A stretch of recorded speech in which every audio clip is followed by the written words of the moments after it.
හරි පුතේ ආයිබෝවන් ඔයාලා හැමෝටම අද දවසේ අපේ MCQ පොතේ 10 වසර පාඩම් අනුව වර්ග කරපු පාස් පේපර් MCQ පොතේ අපි අද දවසේ බලාපොරොත්තු වෙනවා 10 වසරේ 5 වෙනි පාඩම ඒ කියන්නේ ලංකාවේ පැරණි විද්‍යාව හා තාක්ෂණය කියන පාඩමට අදාළව 2016 ඉඳලා 2025 කියන අවුරුද්ද දක්වා සාමාන්‍ය පෙළට ආපු සියලුම MCQ ප්‍රශ්න ටික සාකච්ඡා කරන්න.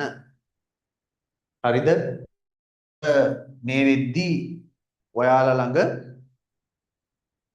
මේ MCQ පොත ඇති. අපි දැන් මේ වැඩසටහනේ 5 වෙනි දවසේ ඉන්නේ. අපේ YouTube channel එකට ගියොත් 10 වසරේ පළවෙනි පාඩමේ ඉඳලා පහුගිය පාඩම් 4කට අදාළ MCQ සාකච්ඡා YouTube එකේ තියෙනවා. ඒතර අපි අද දවසේ බලාපොරොත්තු වෙනවා 10 වසරේ 5 වෙනි පාඩමට අදාළ MCQ ටික සාකච්ඡා කරගෙන යන්න. එතකොට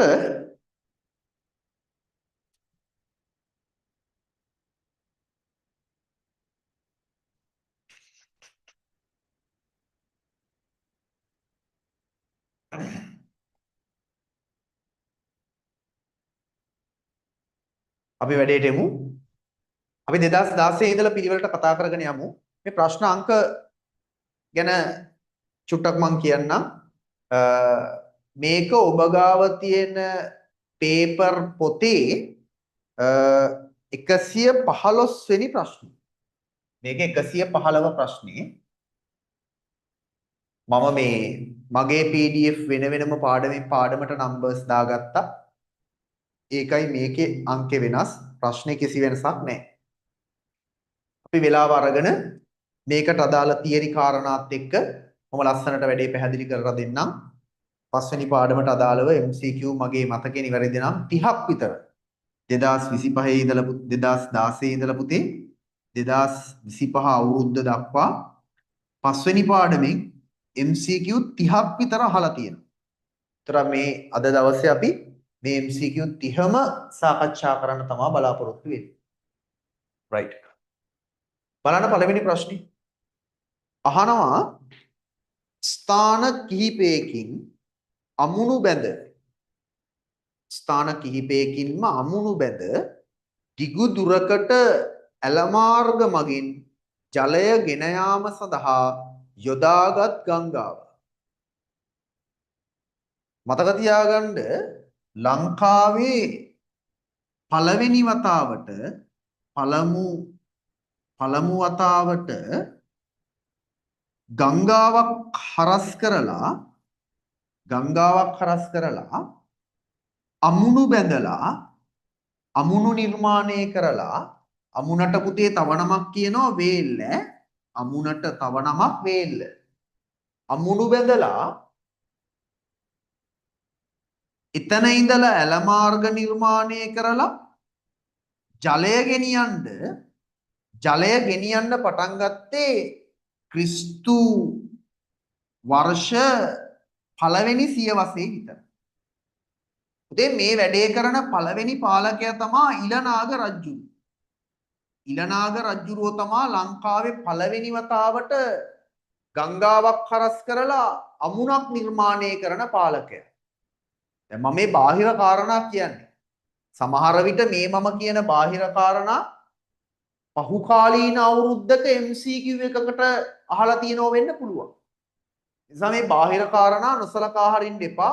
පොතක් පෑනක් අරගෙන එහෙම නැත්නම් ඔය MCQ බුක් එකේම මොකද කරන්න ඕනේ? කොහේ හරි තැනක සටහන් කරගන්න. පැහැදිලි කතාව? හරි. එතකොට අපේ මේ ප්‍රශ්නෙන් එහෙම දෙයක් නෙමෙයි අහන්නේ ස්ථාන කිහිපයකින්ම අමුණු බැඳලා.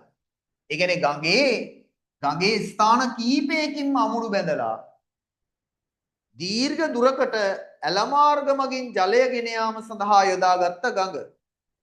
උදේ ගඟ තමා මහවැලි ගඟ. ওই ගඟ තමා මහවැලි ගඟ.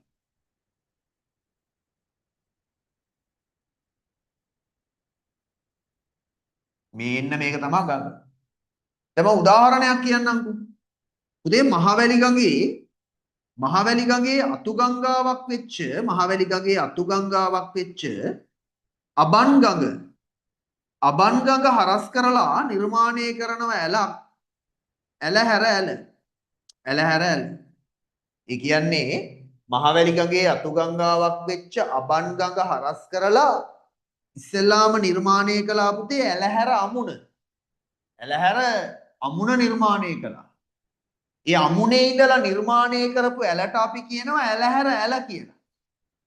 ආන්නේ ඇලහැර ඇලෙන් පුතේ වතුර අරන් ගියා කන්තලේ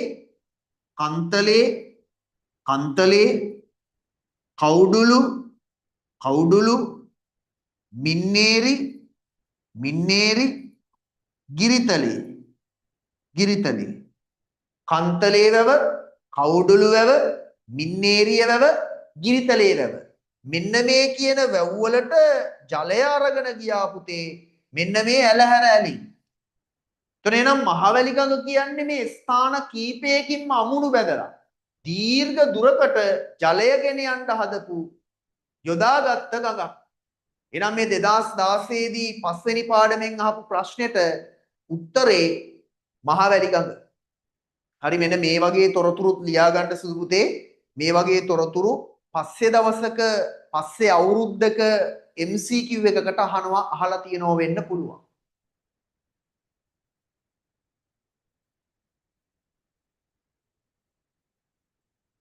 මෙන්න බලන්න 2016 අවුරුද්දේ අහනවා නෑ 2016 අවුරුද්දේ අහනවා ඊළඟ ප්‍රශ්නේ 5 වෙනි පාඩමෙන් අතීතයේදී ගව්ව යන මිනුම භාවිතා කරන ලද මේ බලන්න උදේ මේ වර්තමානයේ භූමිය කාලය දිග පරමයින්න විධිමත් ඒකක තියෙනවා.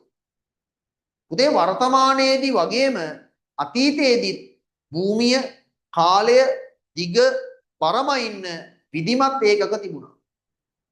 මම ඔයාලට කියන්න යන්නේ දැන් දිගමයින්න භාවිතා කරපු ඒකක ගැන.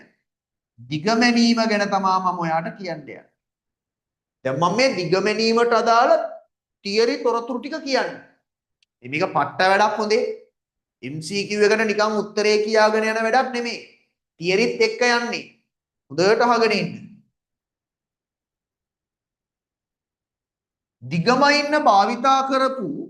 දිගමයින්න භාවිතා කරපු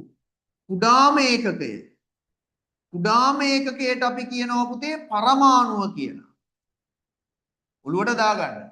දිගමයින්න භාවිතා කරපු කුඩාම ඒකකයට කියනවා පරමාණුව කියලා. පුතේ කෙටි දුරමයින්න වෙනම ඒකක තිබ්බා. කෙටි දුරමයින්න වෙනම ඒකක තිබ්බා. කෙටි දුරමයින්න වෙනම ඒකක. මොනවද ඒ? ආංගුලය ඊළඟ එක වියත. එහෙනම් කෙටි දුරමයින ඒකක මොනවද? ආංගුලය වියත. ඒ වගේම දිගු දුරමයින්න වෙනම ඒකක තිබ්බා. ඒ තමා ගව්ව යොදුන උසබ. පාඩම් කරගන්න. ගව්ව යොදුන උසබ. දිගු දුරමයින ඒකක ගව්ව යොදුන උසබ. හරිද වැඩේ? ආයි මුලින්ම මම කියනවා. මේ කතා කරන්නේ අතීතයේ දිගමැනීම පිළිබඳව. සුදු පුතේ දිගමයින්න පාවිච්චි කරපු කුඩාම ඒකකයට කියනවා පරමාණුව කියලා. කෙටි දුරමයින්න වෙනම ඒකක තිබුණා. දිගු දුරමයින්න වෙනම ඒකක තිබුණා. එතකොට කෙටි දුරමයින්න පාවිච්චි කරපු ඒකක තමයි ආංගුලය වියත කියන්නේ. දිගු දුරමයින්න භාවිතා කරපු ඒකක තමයි ගව්ව යොදුන උසබ කියන්නේ. ඊළඟ වැදගත් කාරණා. උදේ මෙන්න මේ වියතක් කියන්නේ වර්තමානයේ අඟල් 9කට සමානයි. වහනවා සුදු පුතේ වියතක් සමානයි වර්තමාන අඟල් 9යි. තව කාරණාවක්. පුතේ දැන් ඕගොල්ලෝ පාරේ යනකොට දැකලා ඇති පාර අයිනේ කිලෝමීටර් ගාන සඳහන් කරපු කිලෝමීටර කණු. කොළඹ නගරයේ ඉඳලා ආසන්න නගරවලට කොළඹ නගරයේ ඉඳලා අනෙකුත් නගරවලට දුර සටහන් කරපු කිලෝමීටර කණු පාර අයිනේ දැකලා ඇති ඔබ. ඔන්න ඔය જાතියේ වැඩක් කරනවා නිශ්ශංක මල්ල රජුරු. පුතේ නිශ්ශංක මල්ල රජුරු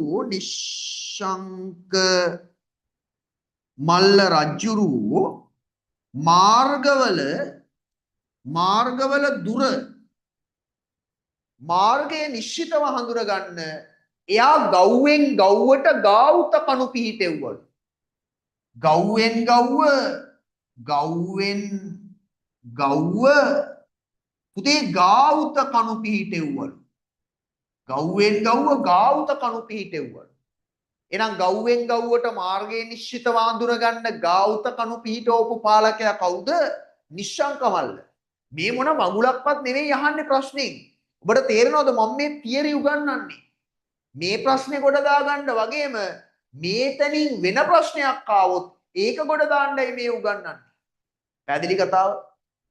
ඒ නිසා මේ MCQ පොත ගන්න කෙනෙක්ට MCQ ටික විතරක් නෙමෙයි වඩා වටින්නේ මගේ මේ පැහැදිලි කිරීම. හරිද? එහෙනම් දැන් අපි ප්‍රශ්නෙට උත්තරේ හොයාගෙන ඉවරයි මේ වෙන්නේ. අතීතයේ ගව්ව යන මිනුව භාවිතා කළේ මොනවටද? දුරමයින්ද දුර උත්තරය අංක 2. සීන් එක පැහැදිලි? මේ තොරතුරු ටික කොහේ හරි සටහනක් දාගන්න. පට්ට වටින වැඩ මේවැ. හරි? පට්ට වටින වැඩක් මේක. ඔය YouTube එකේ එහාට මෙහාට පීරලා බලන්න කිසිම තැනක මේ වගේ MCQ ටික මේ විදියට වෙලාව අරගෙන සාකච්ඡා කරන කිසිම වැඩසටහනක් නැහැ. 2017 පේපර් එක. ඒ කියන්නේ කල්පනා කරන්න 2016 අවුරුද්දේදී 10 වසරේ 5 වෙනි පාඩමෙන් ප්‍රශ්න අහලා තියෙන MCQ දෙකයි. හරි? MCQ දෙකයි අහලා තියෙන්නේ. 2017ට එන්න. 2017 අහනවා ශ්‍රී ලංකාවේ పూర్ව ඓතිහාසික යුගයට අයත් වැදගත් සිදුවීමක් වන්නේ. දැන් මේක ඍජුවම 5 වෙනි පාඩමට අදාළ නැහැ. හැබැයි මෙතනක් තියෙන පොඩි තාක්ෂණික කාරණාවක් නේ. මේ බලන්නකො. මේ 5 වෙනි පාඩමේ මාතෘකාව මොකද්ද? ශ්‍රී ලංකාවේ පැරණි විද්‍යාව හා තාක්ෂණය. මේකනේ මාතෘකාව. එතකොට දැන් ඔය ප්‍රශ්නේ පුතේ පොඩ්ඩක් විද්‍යාව තාක්ෂණෙත් එක්කලා අදාළයි. විද්‍යාව තාක්ෂණෙත් එක්කලා අදාළයි. අපි දන්නවා ලංකාව ජනාවාස වෙන්නේ මීට අවුරුදු 1,25,000කට පෙර. ලංකාව ජනාවාස වුණේ මීට අවුරුදු 1,25,000කට කලින්. ලංකාව ඇතුලේ මනුෂ්‍ය පැවැත්ම ප්‍රධාන අවධි 3යි. ප්‍රාග්ඓතිහාසික යුගය, పూర్වඓතිහාසික යුගය, මුල්ඓතිහාසික යුගය. ලංකාව ඇතුලේ මනුෂ්‍ය පැවැත්ම ප්‍රධාන අවධි 3යි. මොනවද ඒ අවධි 3? ප්‍රාග්ඓතිහාසික යුගය, పూర్වඓතිහාසික යුගය, මුල්ඓතිහාසික යුගය. එතකොට සුදු පුතේ මේ ප්‍රාග්ඓතිහාසික යුගයෙන් పూర్වඓතිහාසික යුගයට මානවයා එනකොට තාක්ෂණික වශයෙන් ලොකු පරිවර්තන ටිකක් සිද්ධ වුණා. දැන් ප්‍රශ්නෙන් අහන්නේ ශ්‍රී ලංකාවේ పూర్වඓතිහාසික යුගයට අයත් වැදගත් සිදුවීම මොකක්ද කියලා. මතක තියාගන්න ප්‍රාග්ඓතිහාසික යුගයේ මානවයා ආහාර පරිභෝජනය කළේ පුලුස්සාගෙන තමා ආහාර පරිභෝජනය කළේ. පුච්චන් කෑවේ. පුතේ මෙන්න මේ పూర్වඓතිහාසික යුගයට එනකොට මානවයා ආහාර පිසගෙන පරිභෝජනය කළා. පිසගෙන පරිභෝජනය කළා කියන්නේ පුතේ උයාගෙන කෑවා කියන එක. පුතේ උයාගෙන කන්න නම් මොනවද තියෙන්න ඕනේ? උයාගෙන කන්න නම් මැටි බඳුන් තියෙන්න ඕනේ. මැටි බඳුන් තියෙන්න ඕනේ. එහෙනම් සුදු පුතේ කතන්දරේ పూర్වඓතිහාසික යුගයට එනකොට මානවයා මැටි වළම් භාවිතය ආරම්භ කළා. උත්තරේ ඕක. මේ ඉතිරි ඒවා පුතේ මේ තිරිවානා කහඳගල් භාවිතා කරාලු ගල් මෙවලම් භාවිතා කළාලු ඒවා ප්‍රාග් ඓතිහාසික. ශාක හා සතුන් පුලුස්සා ආහාරයට ගත්තලු ඒත් ප්‍රාග් ඓතිහාසික යුගයේ. සංචාරක ජීවිතයක් ගත කළාලු ගල් ගුහාවල ජීවත් වුණාලු ඒත් ප්‍රාග් ඓතිහාසික යුගයේ. එහෙනම් මෙතනින් పూర్ව ඓතිහාසික යුගයට අදාළ සිද්ධිය වෙන මොකුත් නෙමේ. මැටි බඳුන් නිෂ්පාදනය. මැටි වලන් නිෂ්පාදනය. වැඩේ ගොඩ. මෙන්න මේ පණිවිඩ ටිකත් අහන්න. මේ දැන් ඔබ දන්නවා ඇති බස්නාහිර පළාතේ වාර විභාග පොඩ්ඩක් අච්චාරු වෙලා තියෙන්නේ. දෙවැනි වාර විභාගයේ පොඩ්ඩක් චොර වෙලා තියෙන්නේ. එතකොට ජයවර්ධනපුර කලාපේ දැන් මම උගන්වන්නේ ජයවර්ධනපුර කලාපේ පාසලක. ඒතර ජයවර්ධනපුර කලාපේ 10 සහ 11 වසර වාර විභාග කල් ගියේ නෑ. මේ 14 වෙනිදා එයාලට වාර විභාග ආරම්භ වෙනවා. හරිද? හැබැයි හෝමගම කලාපේ බස්නාහිර පළාතේම හෝමගම කලාපේ වාර විභාග කල් ගියා. මගේ මතකෙ නිවැරදි නම් 22 වගේ දවසකට තමයි කල් ගියේ. 22 වගේ දවසකට තමයි කල් ගියේ. එතකොට බස්නාහිර පළාතේ කලාප පේපර් එකක් එන්නේ. මම බලාපොරොත්තු වෙනවා මේ සියලු පේපර්ස් ටික සාකච්ඡා කරන්න පුතේ. 10 වසරේ පේපර් ටිකයි 11 වසරේ පේපර් ටිකයි. ඒතර බස්නාහිර පළාතේ කලාප කීපයක් තියෙනවා. ජයවර්ධනපුර, පිළියන්දල, හෝමගම, කොළඹ. හරි. මේ සියලු කලාපවල පේපර්ස් ටික අපේ YouTube channel එක ඔස්සේ සාකච්ඡා කරන්න මම බලාපොරොත්තු වෙනවා. මෙන්න මේ විදිහට ලොකු වෙලාවක් අරගෙන පැහැදිලිව උත්තර ටික සාකච්ඡා කරන්න බලාපොරොත්තු වෙනවා. එතකොට මේ වාර විභාගයේ වෙනුවෙන් විශේෂ වැඩ කීපයක් කරන්න බලාපොරොත්තු වෙමින් ඉන්නවා. මේ වැඩේ අතරතුරේදී ඒවත් ගැන දැනුවත් කරන්නම්. ළමයි කීප දෙනෙක් දැනුත් මැසේජ් දාලා තිබ්බා මේක නෑ කියලා. ඔව් මේක නැත්තම් සුදු පුතේ කරන්න ඕනේ ඔයා මේ MCQ පොත අරගන්න මැසේජ් එකක් දාන්න ඕනේ. හරි? මේ තියෙන WhatsApp නම්බර එක මේ තියෙන WhatsApp නම්බර එක පුතේ මේකට WhatsApp මැසේජ් එකක් දාන්න. ඩිලිවරි ගාස්තුවක් නැතුව මේ පොත ඔබේ ගෙදරට ලැබෙන්න සලස්වන්නම්. වැඩ කරන දවස් 3ක් විතර ඇතුලේ මේක ඔබේ ගෙදරට ලැබේවි. එතකොට අපි මේ වෙද්දි 10 වසරේ පළවෙනි, දෙවෙනි, තුන්වෙනි, හතරවෙනි පාඩම් වලට අදාළ MCQ සාකච්ඡා කරලා ඉවරයි. අද මේ පස්වෙනි පාඩමට අදාළ MCQ සාකච්ඡාව. right. අපි යමු වැඩේට.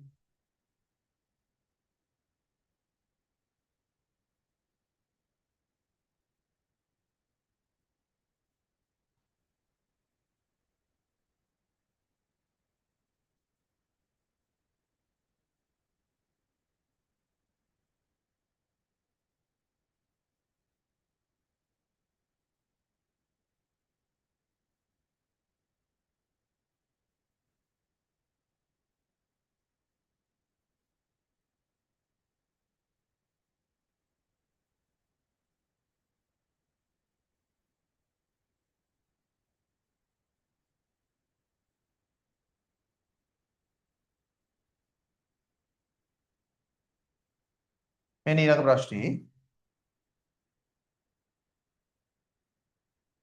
මොකක්ද අහන්නේ?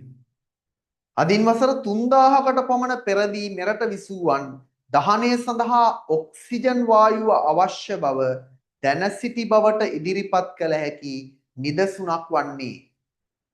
මේක ඇවිල්ලා 2017 O level paper එකේ ආපු ප්‍රශ්නයක්. මේක 118 වෙනි ප්‍රශ්නය. 118 වෙනි ප්‍රශ්නේ ඔබේ MCQ පොතේ. දහනය වෙන්න ඔක්සිජන් ඕනේ කියලා දැනගෙන හිටියා. මීට අවුරුදු 3000කට කලින් අපේ රටේ ජීවත් වෙච්ච මිනිස්සු දහනය වෙන්න ඔක්සිජන් ඕනේ කියලා දැනගෙන හිටියා. ඕකට සරලවම උත්තරේ කිව්වොත් එහෙම උත්තරේ මැටි ඔරු සුසාන. දැන් මම ඒක පැහැදිලි කරලා දෙන්නම්. අට ඕන උත්තරේ කියලා යන්න තිබ්බා. උත්තරේ මෙන්න මේක. හැබැයි දැන් මම මේක කියන්න ඕනේ. එතකොට තමයි ඔයාගේ ඔළුවට යන්නේ. එතකොට තමයි මේකෙන් වෙන MCQ එකක් ආවත් ඒකත් ගොඩ දාගන්න ඔයාට පුළුවන් වෙන්නේ. පුතේ පූර්ව ඓතිහාසික යුගයේ මිනී වැලලීම් ක්‍රමයක්. එහෙම නැත්නම් අපි කියනවා පුතේ අභිචාර විදියක්. අභිචාර විදියක්. අභිචාර විදියක් තමයි මෙන්න මේ මැටියොරු සුසාන කියන්නේ. කොහොමද මේ මැටියොරු සුසානේ සිද්ධ වුනේ? පුතේ පූර්ව ඓතිහාසික යුගයේ මානවයෙක් මිය ගියාට පස්සේ ඒ මිය ගියපු ඥාතියගේ ශරීරය ආදාහනය කරන්න තමයි මේ මැටියොරු සුසාන කියන ක්‍රමය පාවිච්චි කරන්නේ. මේ මැටියොරු සුසාන කියන එක හදාගත්තේ අමු මැටි වලින්. අමු මැටි වලින්. ඔරුවක් බේසමක් වගේ එකක හැඩයෙන් යුක්තව තමයි මේ සුසානේ හදාගත්තේ. ඔරුවක් බේසමක් වගේ හැඩයෙන් යුක්තව තමයි මේ මැටියොරු සුසානේ හදාගත්තේ. මේ හදාගත්ත සුසානය තුල අර මිය ගියපු ඥාතියගේ ශරීරය තැම්පත් කරනවා. තැම්පත් කරලා උඩිනුත් මැටි ලේයර් එකක් දානවා. දාලා ඇතුලේ තියෙන ශරීරයට ගින්දර දානවා. ඉතින් මෙහෙම හතර වටෙන් වට කරලා ඇතුලට ගින්දර දැම්මාය කියලා මේ ඇතුලේ තියෙන ශරීරය දහණය වෙන්නේ නැහැ, ඇවිලෙන්නේ නැහැ. ඒකට හේතුව ඔබ දන්නවා දහණය වෙන්න අත්‍යවශ්‍ය සාධකයේ තමයි වාතය. වාතය ඕනේ. එහෙම නැත්නම් අපි කියනවා ඔක්සිජන් ඕනේ. ඔක්සිජන් ඕනේ දහණය වෙන්න.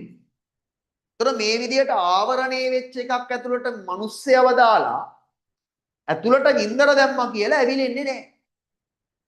ඒ නිසා පුතේ මොකද වුනේ? මේ පූර්ව ඓතිහාසික යුගයේ මානවයා සුසානේ මේ විදියට හදලා මේ සුසානේ වටේට පුතේ මැටි වලින් සුසානේ වටේට මැටි වලින් නලහයි කළා. සුසානේ වටේට මැටි වලින් නලහයි කළා. දැන් මොකද වෙන්නේ?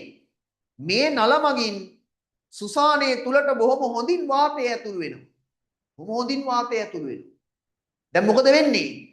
මේ හින්දා මේ සුසානේ තුල තැම්පත් කරලා තියෙන මිනිස් සිරුර බොහොම හොඳින් පිරිස්සීමට ලක් වුණා. එහෙනම් මේ ප්‍රශ්නෙට උත්තරේ දිවයිනේ විවිධ ප්‍රදේශවලින් හමු වූ මැටි, ඔරු, සුසාන. very good. උත්තරේ 4. අපි යනවා ඊළඟ ප්‍රශ්නෙට. මේ අවශ්‍ය තොරතුරු ලියා ගන්න පුතේ ඈ.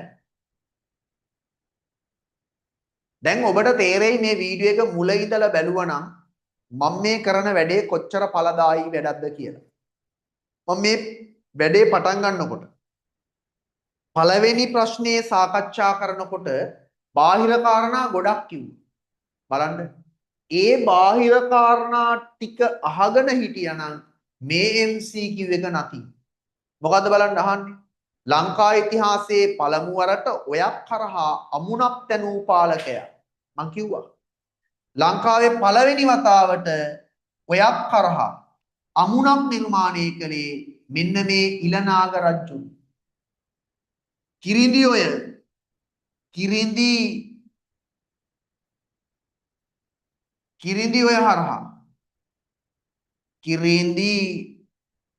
ඔය හරහා තමා මෙන්න මේ ඉලනාග රජුරෝ මොකක් නිර්මාණය කරන්නේද? පළවෙනි අමුණ එහෙම නැත්නම් වේල්ල නිර්මාණය කරන්නේ. මතක තියාගන්න කිරිඳි ඔය හරහා මේ පළවෙනි වේල්ල නිර්මාණය කරලා එයා වතුර අරන් ගියා තිස්ස මහා රාම වැවට. එනම් මේ කිරිඳි ඔය හරස් කරලා අමුණක් බැඳලා ඉලනාග රජුරුව වතුර අරන් ගියේ කොහෙටද? තිස්ස මහා රාම වැවට. ඒක මෙතන අහන්නේ නෑ. එහෙම මගුලක් මෙතන අහලා නෑ.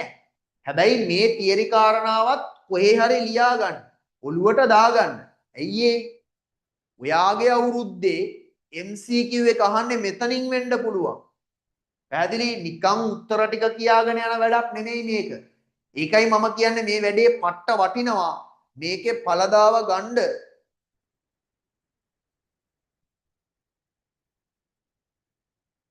ඊළඟ සලසුම තාක්ෂණය අලංකරණය යන කරුණු අතින් ශ්‍රී ලංකාවේ විශිෂ්ටම නාගරික උද්‍යානය මතක තියාගන්න අනුරාධපුර යුගයේ අනුරාධපුර යුගය ක්‍රිස්තු වර්ෂ 5 වන සියවස අනුරාධපුර යුගයේ ක්‍රිස්තු වර්ෂ 5 වන සියවසේ නිර්මාණය වෙච්ච සලස්ම තාක්ෂණය අලංකරණය කියන කාරණාතින් ලංකාවේ බිහි වෙච්ච විශිෂ්ටම නිර්මාණය විශිෂ්ටම නාගරික උද්‍යානය කතා දෙකක් නෑ සීගිරිය. සීගිරිය කියන නිර්මාණයේ සලස්ම සුපිරියක්. මේ සීගිරිය කියන නිර්මාණය එක පැත්තකින් සුපිරි සැප පහසුකම් සහිත සුකෝපභෝගී රජ මාලිගයක්. ආයි තව පැත්තකින් ඊටාම ආරක්ෂා සහිතව නිර්මාණය කරපු ආරක්ෂිත බලකොටුවක්. ඒක පට්ට සැලැස්මක්. හරි. උදේ මේ සීගිරිය වටේට කිලෝමීටර 10ක විතර 10යි කිලෝමීටර සීගිරිය පර්වතයේ වටේට පුතේ මේ පර්වතයේ ආරක්ෂාව වෙනුවෙන් රජමාලිගාවේ ආරක්ෂාව වෙනුවෙන් නිර්මාණය කරපු ප්‍රාකාරයක් ගලින් සහ ගඩොලින් නිර්මාණය කරපු කිලෝමීටර 10ක විතර දුරක්. යකෝ කිලෝමීටර 10ක් කියන්නේ පට්ට දුරයි. හරි. කිලෝමීටර 10ක් විතර දුර ප්‍රාකාරයක්. ඒ වගේම මේ පර්වතයේ වටේට කිලෝමීටර 8ක් විතර දුර දිය අගලක් තියෙනවා. යකෝ කිලෝමීටර 8ක් කියන්නේ ලොකු දුරක්. පට්ට සලස්මක් මේක ඇතුලේ තියෙන්නේ. මේක ආරක්ෂා කරන්න වගේම සුකෝපභෝගීත්වයේ කියන සාධක දෙකටම මුල් තැන දීලා මේක නිර්මාණය කරලා තියෙන්නේ. හරි. එතකොට සීගිරියේ මොකක්ද අහන ප්‍රශ්නයක් බලමු.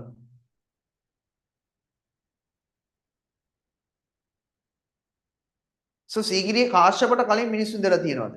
සීගිරිය කියන්නේ ශේෂ කන්දක්. හරි. හුදකලා වෙච්ච ශේෂ කන්දක්.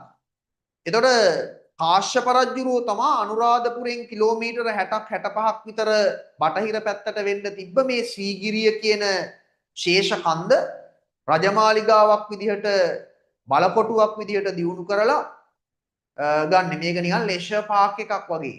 කාශ්‍යප රජුරෝ සැපෙන් සනීපෙන් ඉන්න සකස් කරපු රජමාලිගයක්. එතනින් ඊට කලිනුත් මිනිස්සු ඉන්න ඇති මෙතන. සීගිරියේ ඉන්න නැතුව ඇති අවට ප්‍රදේශවල ඉන්න ඇති. හරි. එතකොට මේ තාම මොනවද? තාක්ෂණය මේකේ සුපිරි තාක්ෂණයක් තියෙන්නේ. හරි. සීගිරිය පර්වතයේ මුදුනේ ඉඳලා පහළට ගලාගෙන එන කාණු පද්ධතියක් තියෙනවා. මේ කාණු පද්ධතිය නිර්මාණය කරලා තියෙන්නේ දඟරාකාරව. මේ කාණු පද්ධතිය ඔස්සේ වේගෙන් පහළට ගලාගෙන එන වතුර වේගෙන් කෙලගෙන එනවා වතුර. වේගෙන් ගලාගෙන එන වතුර පුතේ ගල් පතුරක් තියලා හරස් කරනවා. දැන් වේගෙන් ගලාගෙන එන වතුර ටික ගල් පතුරක් තියලා හරස් කළාට පස්සේ මොකද වෙන්නේ? මොකද වෙන්නේ? අර ගල් පතුරේ වැදිලා ඉහළට එස වෙනවා. ඉහළට මෙහෙම එස වෙනවා. ඒ ඉහළට එස වෙන තැන නැවතත් ගල් පතුරක් තියලා ආවරණය කරනවා. දැන් පුතේ කෙලගෙන අර ගල උඩ ඉඳලා කෙලගෙන එන වතුර ටික ගල් පතුරක් තියලා ආවරණය කළාට පස්සේ ඉහළට එස වෙනවා. ඒ ඉහළට එළවෙන එස වෙන ජල කඳ ආයිත් ගල් පතුරකින් ආවරණය කළාට පස්සේ මෙතන ලොකු ජල පීඩනයක් ඇති වෙනවා. මේ ආවරණය කරපු ගල් පතුරේ මොකද කරන්නේ? මෙන්න මේ විදිහට විස්කම්භය වෙනස් විස්කම්භයේ වෙනස් විදිහට සිදුරු විද්දා. ලොකු හිලුයි පොඩි හිලුයි විද්දා. විශාල සිදුරුයි කුඩා සිදුරුයි විද්දා. විස්කම්භයේ වෙනස් සිදුරු විද්දා. දැන් මොකද වෙන්නේ? අර වේගෙන් ගලාගෙන එන ජලය කඳ අර සිදුරු වලින් ඉහළට එස වෙනවා. පැහැදිලිද කතාව? චූටියට ගිත්ත සිදුරු වලින් සෑහෙන උසකට වතුර විදිනවා. ලොකුවට විදපු සිදුරු වලින් යම් උසකට වතුර විසි වෙනවා. ආන්න ජලමල් ජලමල් ජලමල් මතක තියාගන්න අදටත් බඩු වැඩ. අදටත් සීගිරිය ජලමල් වැස්ස කාලෙට වැඩ. සුපිරි තාක්ෂණය. පට්ට ලස්සනයි අපු. එහෙනම් මේකට උත්තරේ සීගිරිය උද්‍යානයේ. මේ ඕ ලෙවල් ප්‍රශ්න හොඳේ.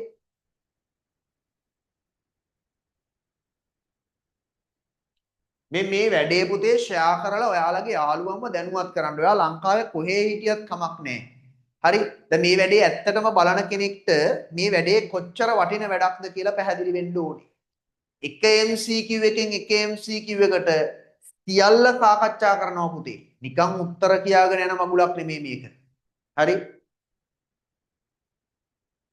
අතීතයේ මාර්ගවල දුර දැක්වීමට දුර දැන් ඔබට තේරෙන්න ඕනේ මම පහුගිය MCQ සාකච්ඡා කරද්දී කියපු බාහිර කාරණා වලින් මේන් MCQ ඇවිල්ලා. මං කිව්වා දුරමයින්න පාවිච්චි කරන දිගු දුරමයින්න පාවිච්චි කරන ඒකක තුනයි. මොනවද ඒ? ගව්ව, යොදුන උසබ. දිගු දුරමයින්න භාවිතා කරන ඒකක තුනයි. ගව්වයි යොදුනයි උසබයි. එහෙනම් මෙතනින් උත්තරේ ගව්ව.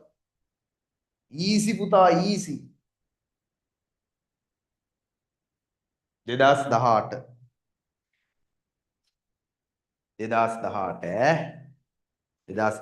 ප්‍රශ්නේ බලන්න.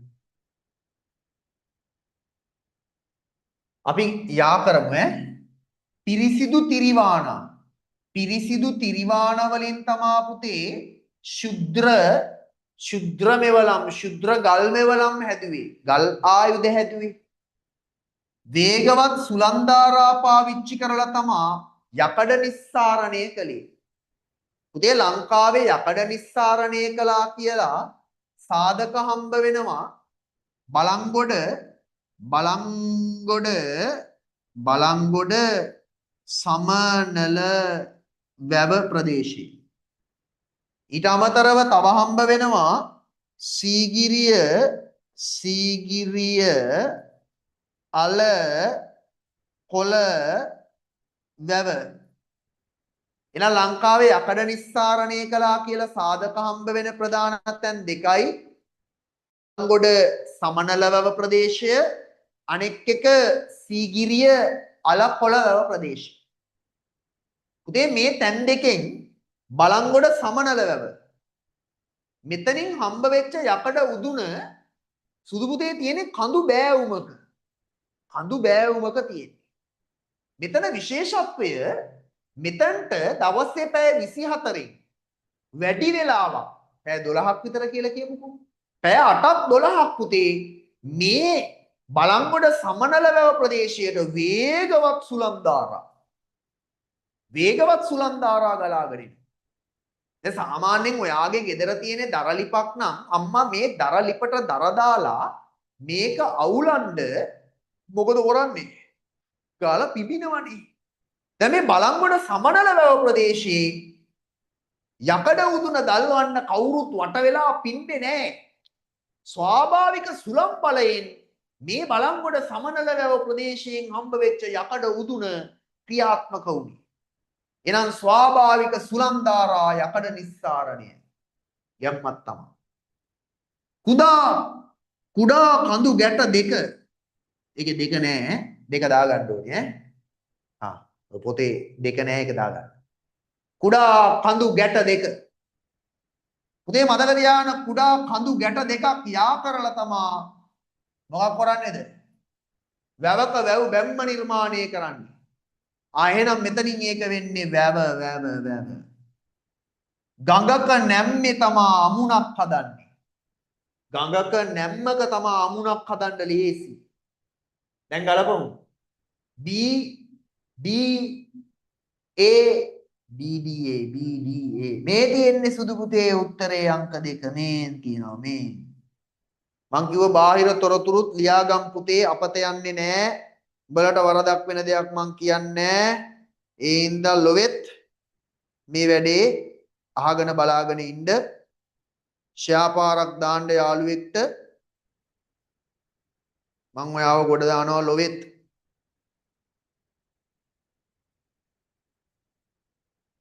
අනිවාර්යෙන් ඉස්කෝලේ ඉන්න යාළුවෙක්ට මේ වැඩේ බලන්න ෂෙයා කරන්න සුදු පුතේ. ඔයා 11 වසරේ ළමයෙක් නම් තව මාස 5යි තියෙන්නේ ඈ. මාස 5යි. හරි. මෙන්න මෙතන නම් පොඩි අවුලක් වෙලා තියෙනවා සුදු පුතේ. මේක පළවෙනි පාඩමට අදාළ ප්‍රශ්නයක්. ඒක අදාළ නෑ. මං ඒ හින්දා ඒක අතාරිනවා. හරි. මෙන්න ඊළඟ ප්‍රශ්නේ 124 පුතේ ප්‍රශ්නය 124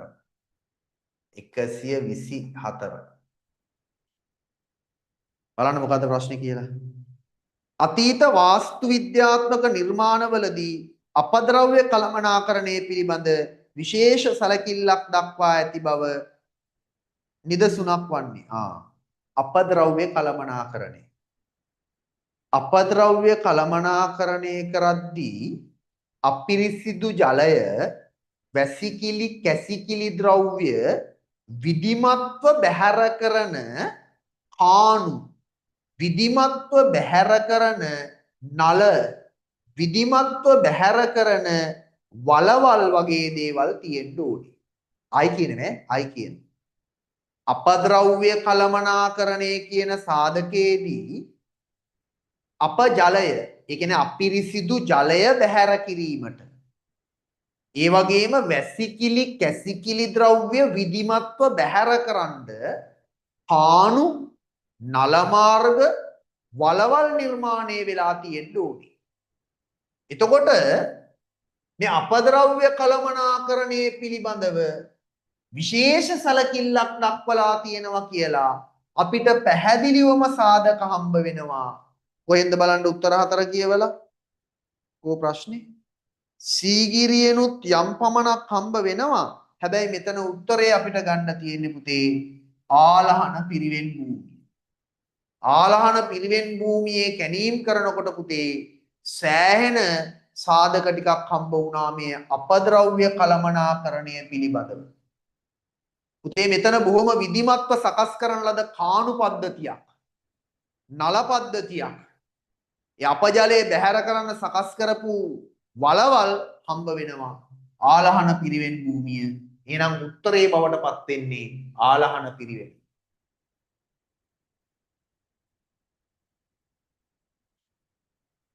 බලන්න මේකත් මම කලින් කියලා දුන්නා. පොළොන්නරු යුගයේදී ගෞත කණු මම කිව්වා නිශ්ශංකමල්ල රජුරෝ මාර්ගයේ නිශ්චිතව හඳුනා ගැනීම සඳහා ගව්වෙන් ගව්වට ගෞත කණු පිහිටෙව්වා. නිශ්ශංකමල්ල රජුරෝ මාර්ගයේ නිශ්චිතව හඳුනගන්න ගව්වෙන් ගව්වට ගෞත කණු පිහිටෙව්වා. කෝ මේ තියෙන්නේ මහා මාර්ගවල දුර දක්වන්න තමා මේ වැඩේ කළේ. MCQ පොත නැත්තම් ගමු. මේකට දාන්න මැසේජ් එකක් 88යි 134යි 76 මේක ළඟ තියෙනවා නම් වැඩේ ලේසි. හරි දවස් 3ක් ඇතුළත පොතේ වන්නම්. හරි මැසේජ් එකක් දාන්න ශනික එවන්නම් පොත. මේ පොත ඉවර වෙච්ච වහාම තව අලුත් වැඩ ගොඩක් තියෙනවා. අපේ ගෲප් වල නැති ළමයිනුත් ගෲප් එකට ඇඩ් කරන්නයි කියලා මැසේජ් එකක් දාන්න. WhatsApp එකට ඇඩ් වෙන්න. අලුත් වැඩ පන්ති පිළිබඳ විස්තර ඕන එකකට මේ නම්බර එක පාවිච්චි කරන්න පුළුවන්.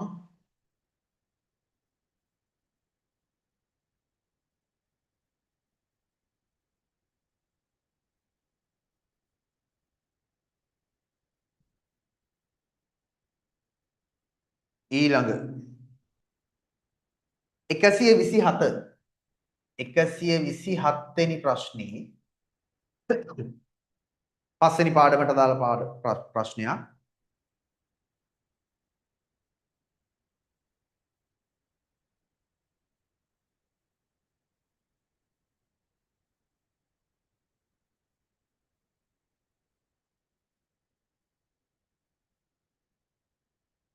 බලන්න මොකද්ද කියලා.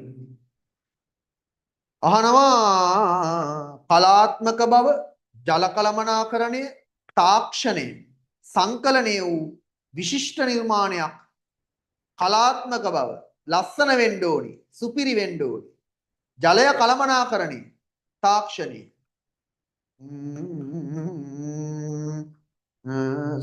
සොරව ඉති ලස්සන නෑනේ කලාත්මකයි. මේකට ගන්න පුළුවන් උත්තරේ කුට්ටම් පොකුණ කුට්ටම් පොකුණ. කලාත්මක භාවයක් තියෙනවා, ජල කළමනාකරණයක් තියෙනවා, තාක්ෂණයක් තියෙනවා. මේකට උත්තරේ කුට්ටම් පොකුණ. 127 වෙනි ප්‍රශ්නෙට උත්තරේ කුට්ටම් පොකුණ. ඕන්න සීන් එක. අතීතයේදී පානීය ජලය ලබා ගැනීමට ලින් සෑදීමේදී විශාල ප්‍රමාණයේ මැටි බඳුන් කීපයක් ලිඳ තුලට බස්සවා එහි බිත්ති ආවරණය කිරීමෙන් බලාපොරොත්තු වූයේ. මේ අහන්නකො. ලංකාවේ මුල් ජනාවාස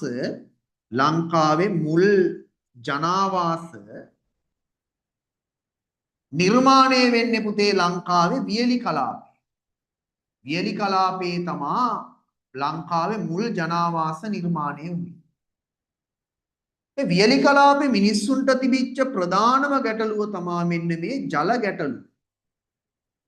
මේ වියලි කලාපේ පානීය ජලය බීමට අපහසුයි. ඒකට හේතුව මේ ප්‍රදේශයේ තියෙන ජලය කිවුල්. බොන්න බෑ.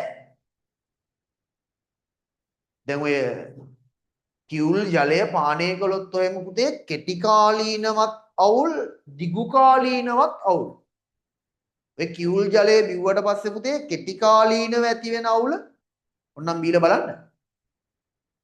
මේ කෙටි කාලීනව බඩ කොර වෙනවා. මූත්‍රා දැවිල්ල ඇදෙනවා. ඕ බඩ කොර වෙලා යනවා. මූත්‍ර දැවිල්ල ඇති වෙනවා. අම්මෝ මෙව් එක ගලවලා වීසි කරන්න හිතෙනවා. දැනනවා.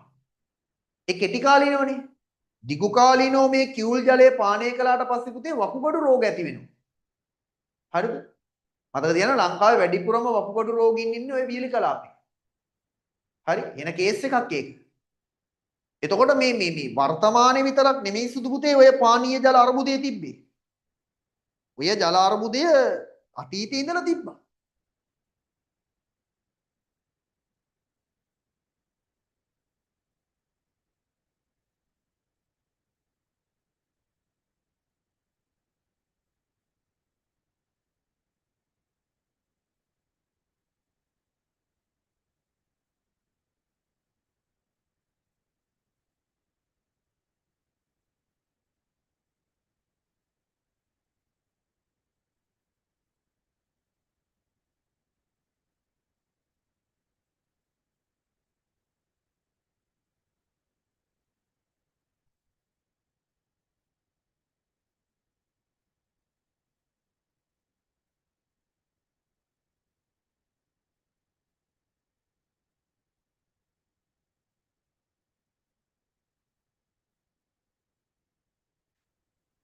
හරි. එතකොට මේ ජානකීහරණය කියන්නේ පොතක්. ජානකීහරණය කියන්නේ පොතක්.